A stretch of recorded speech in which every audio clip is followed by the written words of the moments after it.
So today we're going to cover an overview of Intel. We'll do a deep dive into the manufacturing technician role with the Q&A with Megan and Eric. And then I'll give you an overview of the recruitment process and what that looks like if you're looking to apply for a job. And then we'll cover any questions that you may have yourselves at the end. So just a little bit about Intel Ireland. So Intel Ireland was established in 1989 in Meixlip in County Kildare. It's an absolutely huge campus. It's over 360 acres and it currently employs 4,500 people.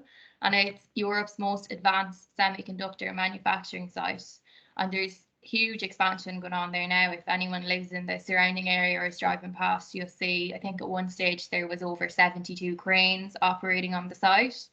And there's been huge investment on developing the new factory and the new technology. So to date, Intel has invested over 15 billion in Ireland with an additional investment of 7 billion from 2019 to 2021. And this is to double Intel's manufacturing space in Ireland.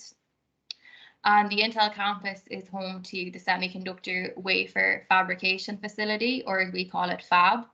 And it produces the 14 nanometer process technology on 300mm wafers. And the recent additional 7 billion investment is designed to bring Intel's latest generation Intel 4 technology to Ireland. And this will generate over 1,600 permanent high-tech jobs.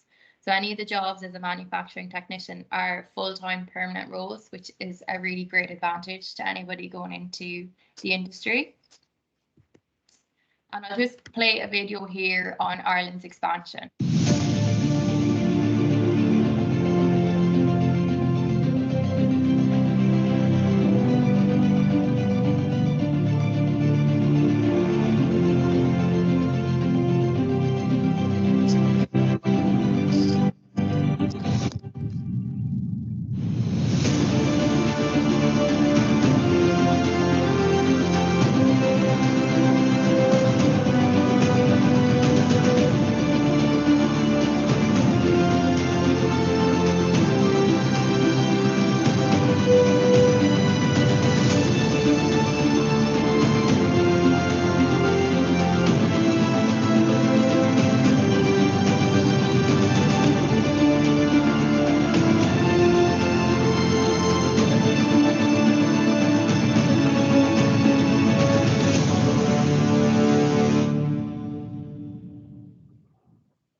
So that will give you a brief overview of what the factory looks like. And as you can see, 1989, very different from what it looks like in 2021. And that will certainly change over the coming years as well. It's a huge campus. And as well as the factory, there's also the offices for the staff like myself working in HR. There's a number of restaurants, cafes, there's gyms, there's the Grafton barbers. You can get your nails done. So it's like a little village for all the staff. There's a lot to do, and obviously coming back to normal times as we're moving into now, there's a lot of fun activities on site, a lot of employee appreciation. So we're not just all about the work. But just to look at Intel globally to give you an idea of where we came from. So it was founded in 1969 by American engineers Robert Noyce and Gordon Moore. And if you're working in Intel, you'll certainly know we use Moore's Law, and hopefully many of you will come across that in the future with us. Intel Corporation is an American multinational corporation, and its company headquarters are in Santa Clara, California. We supply microprocessors for computer system manufacturers like Acer, Lenovo, HP, and Dell. So possibly many of your computers you have yourself, you'll see the Intel sticker on it with the different chips we have. And then the raw ingredient in Intel's product is silicon, and the principal ingredient in beach sand, which is really interesting. So it's a natural semiconductor and the most abundant element on Earth except for oxygen. So this video will give you an indication of how we go from sand to silicon. It's a really fascinating process. So just to give you a brief overview of what it looks like.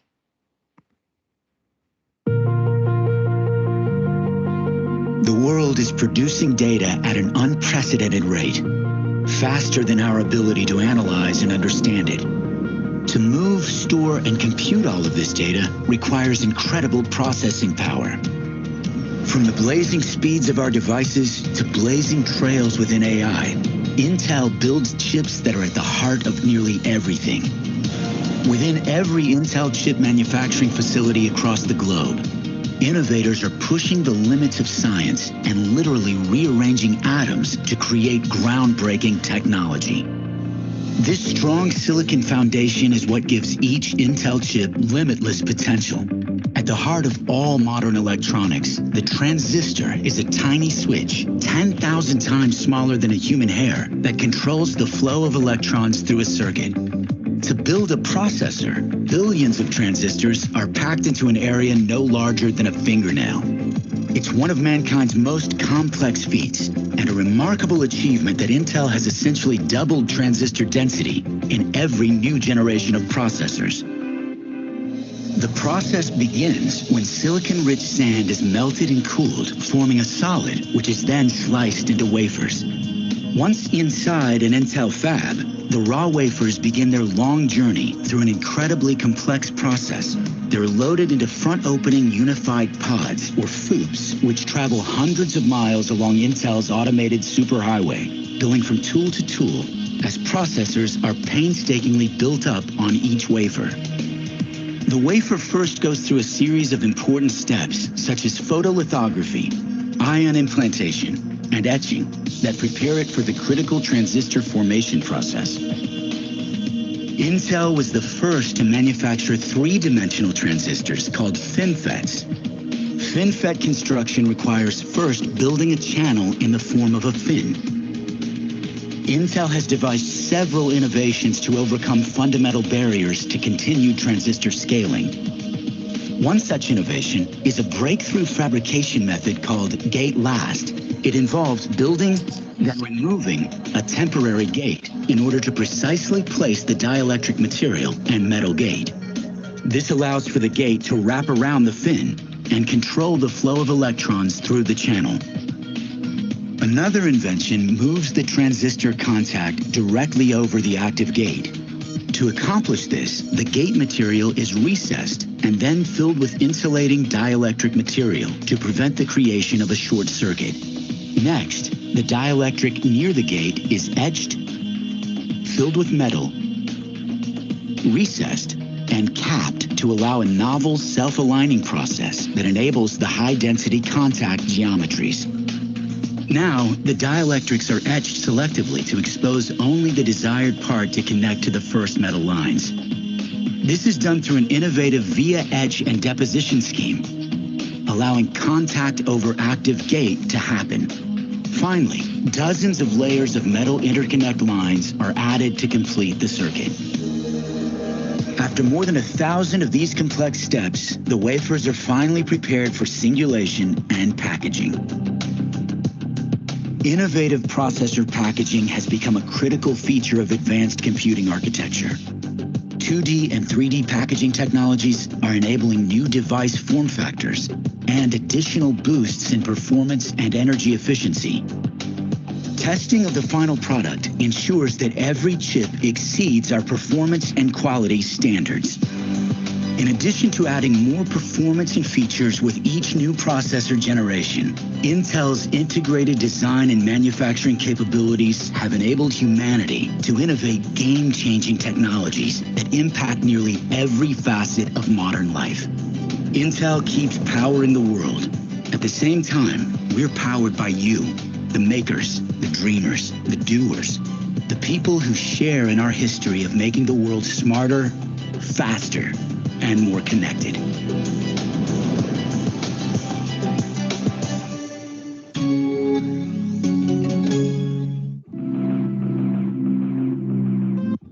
So that's kind of a brief look at how the chips are made. Obviously very futuristic looking, but that's what life at Intel is like inside the factory. The work we do, it's very advanced and it's constantly developing. There's always changes happening, which is great. I'll move on to the next slide now. So yeah, the reason you're here, your interest is a career as a manufacturing technician. What does it look like and how do I get there? So I'm going to go over with Eric and Megan a couple of questions. So Eric, I think I'll start with you for the first 3 questions, just to give everyone here an insight.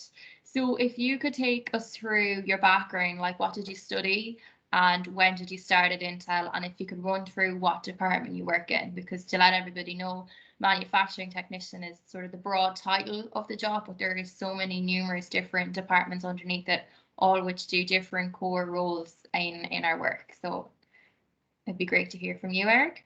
Okay, well, hello everyone. My name is Eric Casey, and I studied biomedical engineering at GMIT. I only studied for a bachelor's degree, so only a level 7, but that was all Intel needed.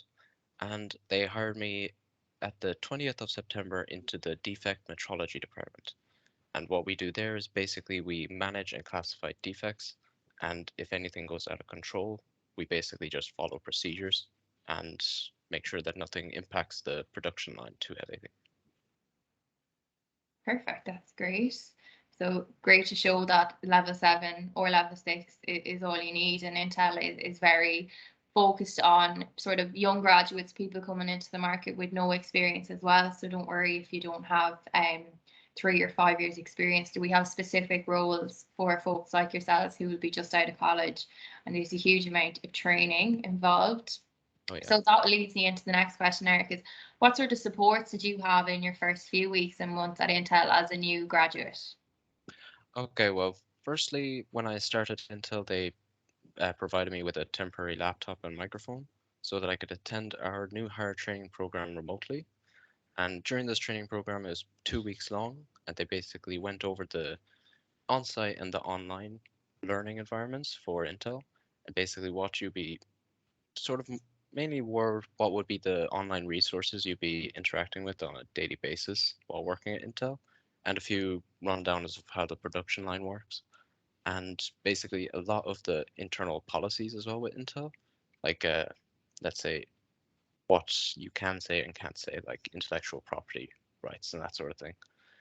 And yeah, after that initial new hire training program, it was very hands-on learning after that because I went after those 2 weeks. I went onto site and I met my new supervisor, and he basically gave me a nice tour of Intel, helped me get orientated, and he was very helpful with any questions or like what Heather said there.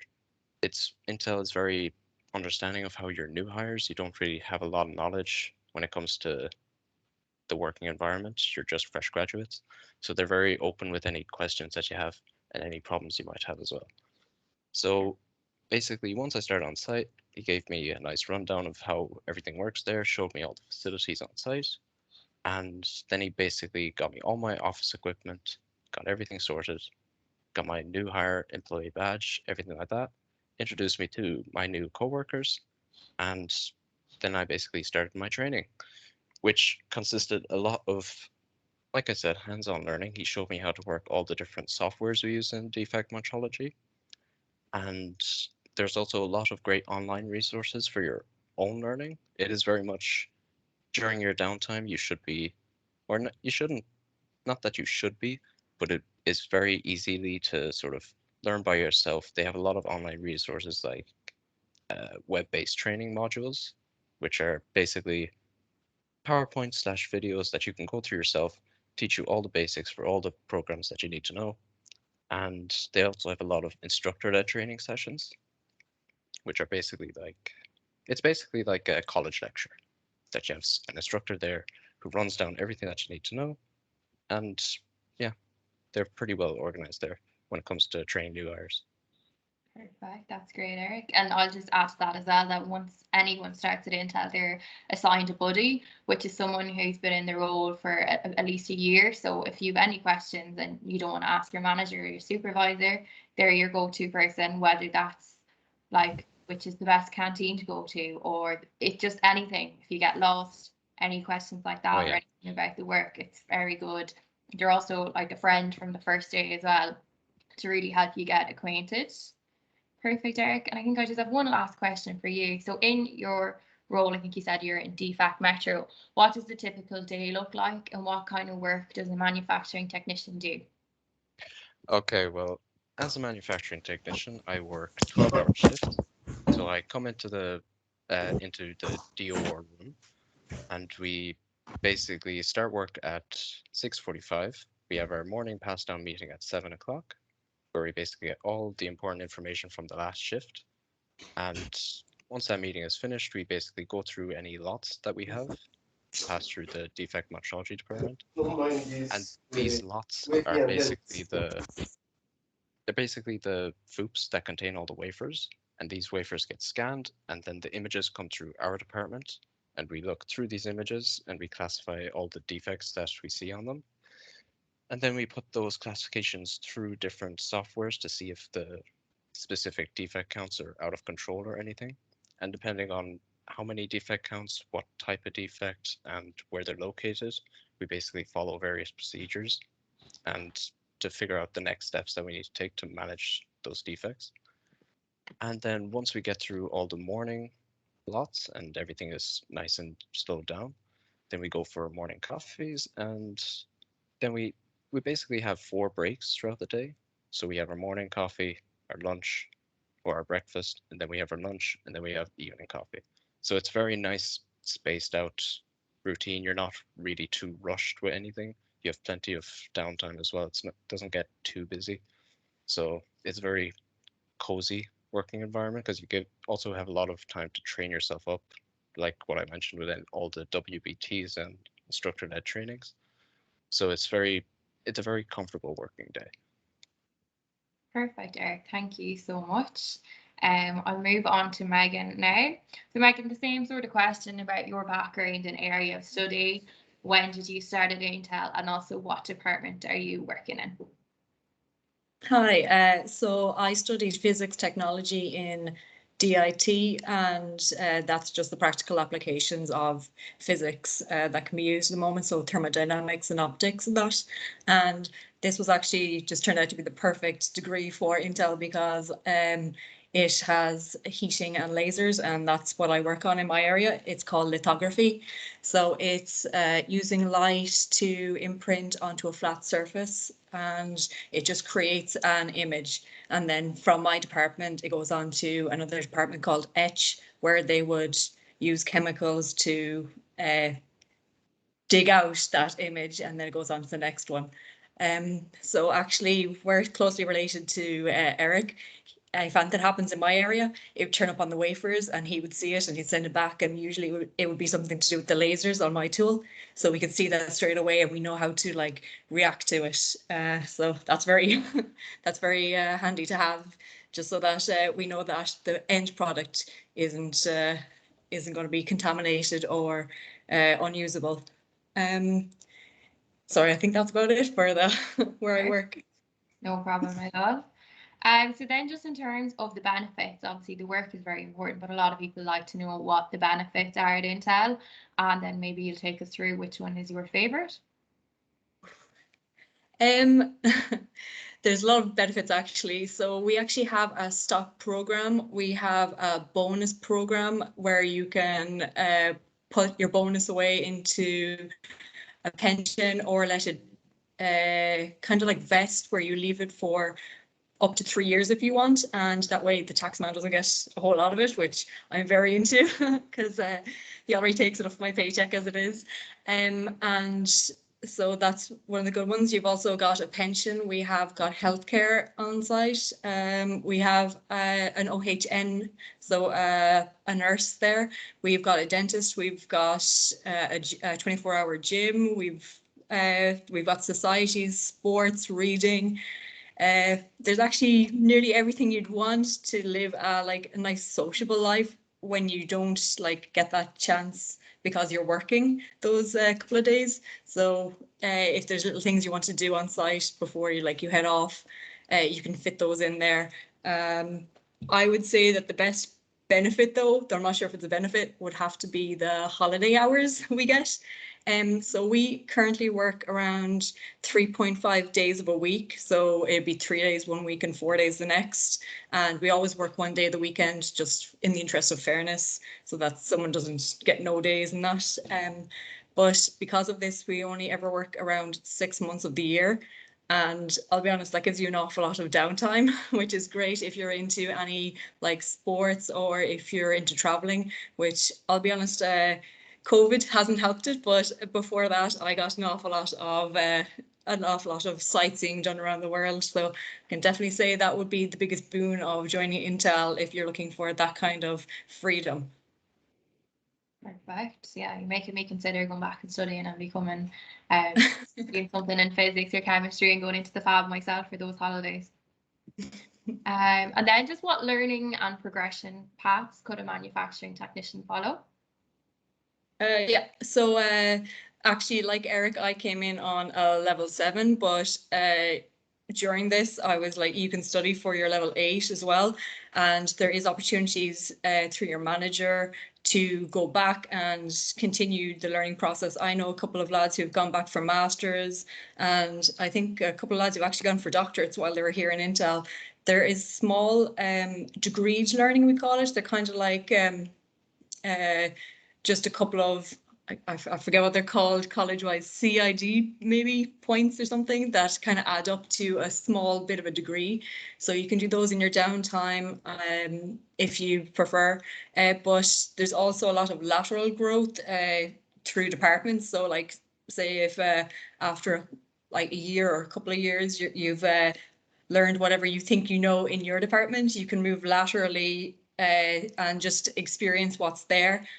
But there's also a lot of growth upwards as well. So you can go from a manufacturing technician to an engineering technician, which would be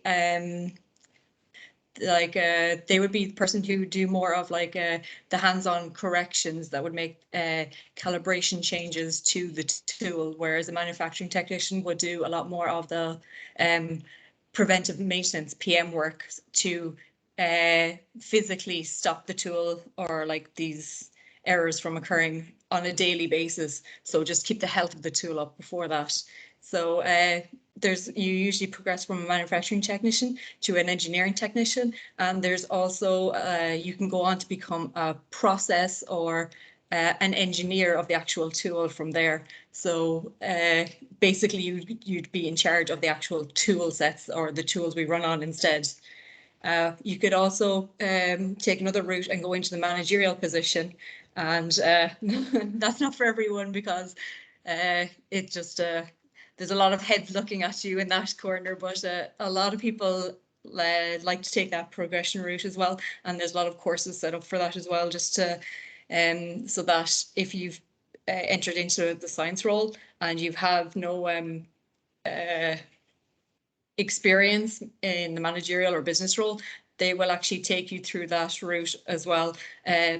We have a lot of one-on-ones with our managers throughout the year just to see if we're happy with our progression or if everything's okay as we move through the years. So they're usually fairly on top of it and they know how to lead us and guide us. They also sometimes recommend what is known as a mentor. So someone who's been in Intel before in maybe a different area, just so that there's no cross lines or conflict of interest, just in case something like that might happen. And they might help guide us like a guardian angel from the outside almost. And they will like help lead us up to whatever path we like. Perfect. No, it's great. There's a huge amount of progression, even from my side of things, working in the business. I was working initially in learning and development, and now I've recently moved over to the recruitment team. And like that, the progression conversations with the manager, she's currently talking about master's opportunities for me. So once you're kind of in the door, there's real nurturing to you. We want to see everybody do their best. And also, what do you want? Do you want to learn more? Do you want to go to the managerial side? Do you want to progress? So it's very hands-on and very helpful from day one, really. I think the final question for you, Megan, then you've mentioned the shift pattern. So could you just give a bit of an explanation about that? And then I think the time off you've covered nicely with the travel and other holidays, but just what does it look like for you? Yeah, like I mentioned, we only work 3.5 days of the week, so only half the week, which is great. So if you want to get stuff done early on in the week or the back end of the week when no one's around, it's very doable. We usually work 1 month on days from 7 a.m. to 7 p.m. and then we work the next month on nights, so 7 p.m. to 7 a.m. Which honestly I think this is a really good time frame because you usually miss that 9 to 5 traffic either side, which I'm all for, especially when you're living anywhere near the M4 or M50. So that's great. So because of those times, we actually have a lot of time in our hand, and halfway through the year, in the interest of fairness, because we usually work the front end of the week, which would be Sunday, Monday, Tuesday, Wednesday, or Sunday, Monday, Tuesday. We switch around June or July to the back end of the week so that the people on the front end of the week don't keep missing the back end of the week. So then we end up working Wednesday, Thursday, Friday, Saturday, or Thursday, Friday, Saturday, however it falls. So you always end up working only half of the week, which is very convenient, and it means that every second year you usually get Christmas off completely, or you get New Year's off. It's interchangeable depending on how it falls. So that can be very convenient, especially if you have like families that you're trying to work out. So it's fairly handy. My downtime, I think I mentioned I already do an awful lot of traveling when I can at the moment because of the whole COVID. I've been getting into hiking, so I got one of those giant, peel off posters where you try and climb a mountain or like in my case, a hill, because I'm fairly unfit, and I just go around to the different counties and just try and get a bit of exercise in whenever I can. So there's a bit of that, but there's lots of clubs in the area. I moved to Maynooth because I've actually been working in Intel, Lordy, I think almost 4 years coming up to July. So they've integrated me a bit too well now. And I've joined like a lot of the clubs in the area, and there are an awful lot. There's like a lot of walking. There is running clubs. There's football clubs, basketball. There's a lot of mixed martial arts clubs around Leixlip and Selbridge and Maynooth, and it's just very convenient if you want to join them. There's actually a site on Intel called Intel Club, and it actually has some societies in there, and people like living in their surrounding areas can just pop in a society that they think people might enjoy, and you can sign up that way. So it's a bit like, here's a recommendation, but we're not forcing it down your throat. So it's nice that way. Perfect. No, that's great, Megan. Thank you so much. So I'm going to give a quick overview of the recruitment process now, and then after that we'll come to Q&A. So if anyone does have any questions based off Megan and Eric's overview, you can pop them in the Q&A and we'll try and cover them. But just to give you an overview of our application. So I'll give you a link to the job page in a few minutes, but you basically just go in and you click apply to the role, and there are 2 steps. So the first step is you'll fill out what we call an Intel talent form. So it will just take your basic details, your area study, and the reason for that is we use that information then to match you to different jobs. So there might be more than one job that your skills and area study would be suited for. And then you'll be redirected to the Intel login page, which is where you'll complete your Workday application, which is where you'll directly apply to the Workday job. So there's a couple of steps. It's a 6-stage process, but then once that's over, that's it complete. So you'll be asked just to fill out your experience, the notice period you'd have to give, your salary expectations, just a couple of questions like that. And just the level of your course and where it is. It just helps us track sort of where our applications are coming from. So there's 6 steps. It might seem a bit long, but this isn't a complex process. We don't do psychometric testing, or there's not a huge amount of stages. I know myself, I'm graduated, say 3 years now, but in my final year, I think so much time was taken up with different job applications and the amount of stages. And then when I applied for Intel, I couldn't believe how easy it was. So yeah, once you apply to the role, your application will come through on our system where it'll be reviewed by myself and my colleagues. And if you're deemed relevant, we'd reach out to you with basically a pre-screen call. So this is just to confirm the details over the phone, give you a little bit of information about the role and about the shift pattern. And then if all going well, you'd be invited to a virtual interview. So these are held over Microsoft Teams, and there are 2 interviews. Both are 45 minutes. So the first one is a behavioural interview. So we'll ask you about certain competencies like your teamwork or your attention to detail or like different situations like that. And then the second will be a technical interview. So all depending on the discipline or background you come from, you'll be asked questions. Like if you're physics, it might be some of the tools you're working for, if you're from an electrical background, but the interviewers will know where you've come from and what you've studied, and they'll tailor the questions to suit you. And then normally once people have completed their interviews, we hope to get back within 72 hours of interviewing. So at the moment, just to go through this as well, I'll send a link to the role, but we won't be reviewing those applications until you've completed your course. So say June, July time. So if you do apply today, you actively can go ahead, and what happens is we'll just leave you at review stage. So if you apply, don't feel like your application is unsuccessful because you haven't heard from us. We just won't contact you until June or July. We'll be able to review your application and your CV, but there won't be any contact until then. So this doesn't mean that you're not progressing any further. It's just we're undergoing such high volume recruitment. Like I said at the beginning of the call, we're hiring 1,300 people this year. So we're hiring a lot of people now who maybe graduated last year or have a few years experience. So our time is taken up with them. But come June, July, when you're finished your exams, we begin the recruitment process for yourselves. So does anyone have any questions? I'm just going to stop sharing here so I can see and access the link. Perfect. Heather, Megan and Eric, thank you so much for such an excellent presentation. I think it's fairly comprehensive and you covered a huge amount. So thanks so much. I'm going to open it to the room, and maybe my colleagues can put questions in the chat if there's any others from their side. We do have a couple of questions here, but I'm going to ask the students here. Firstly, guys and girls, any questions? Yes, go ahead.